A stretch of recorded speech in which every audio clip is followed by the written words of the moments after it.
From what we've seen so far, it's really no surprise that there was going to be major changes in the new Sonic game. But we recently got a very detailed guide on just how crazy the combat is really going to be in this game. They definitely didn't pull any punches on this one. Now, I was expecting a short trailer, but they said no, not good enough. And we ended up with a 4-minute long video covering just the combat, and it was far more than I expected.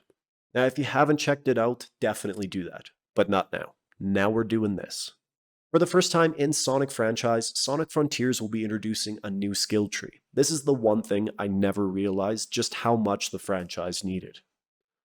The skill tree is going to be filled up with new powerful abilities to learn.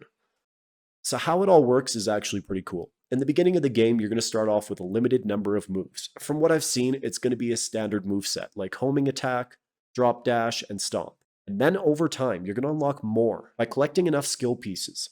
Now this can be collected from a number of ways. From fallen enemies, breakable items around the island, and the best part, Big the Cat's fishing minigame. When you've learned the abilities that you're most interested in, you can use your new moves to fight in your own unique way and master whatever approach to battle that you have. And this really makes me think of Breath of the Wild. When you watch different people in battle, they all really have their own unique way of playing the same game. And so far, Sonic Frontiers seems to really be encouraging the same thing. Now there will be a wide variety of skills that can be linked together to create combos and give you that extra edge in battle. The first is Psyloop. Psyloop actually looks like that skill that you can really have a lot of fun with. How it works is that you can run around while leaving a trail of light, and you can actually close this loop. Doing this will have effects in both combat and exploration, so you're not just going to use this in combat.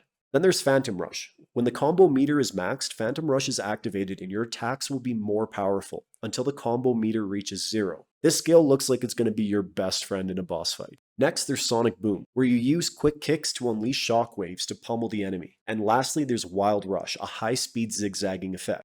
It honestly looks like the combat is going to be one of the many features that players are just going to love about this game. In my opinion, I think having a really strong combat system is going to be really beneficial for a game like this. It's also important to note that before you progress to newer islands, there is some progression that you need to do first. In Sonic Frontiers, you're going to need to make sure that you collect what's known as red seeds of power and blue seeds of defense. You can get these from puzzles and challenges that are all over the map.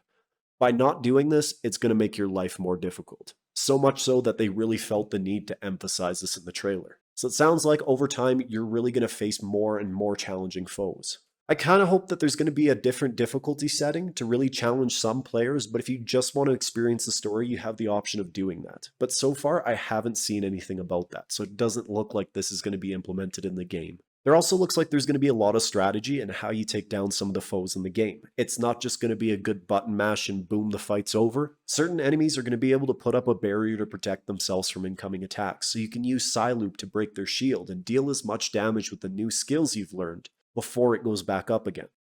But as we've talked about earlier, Psyloop isn't only for combat. If you get struck by an enemy and you lose all your rings, you can use this ability to generate a few rings to help you get back into the fight. You will also be able to block attacks in the game with parry, and even counter with one of your new favorite moves while the enemy is staggered. Personally, I think the combat looks insanely fun. I think depending on how well the game does, it could very well change the future of Sonic games. And honestly, I'm a big fan so far. Mario and Sonic was my childhood, so I'm really happy to see Sonic getting the fighting chance that he deserves. What are your thoughts on the game so far? Let me know in the comment section below, and don't forget to hit that subscribe button.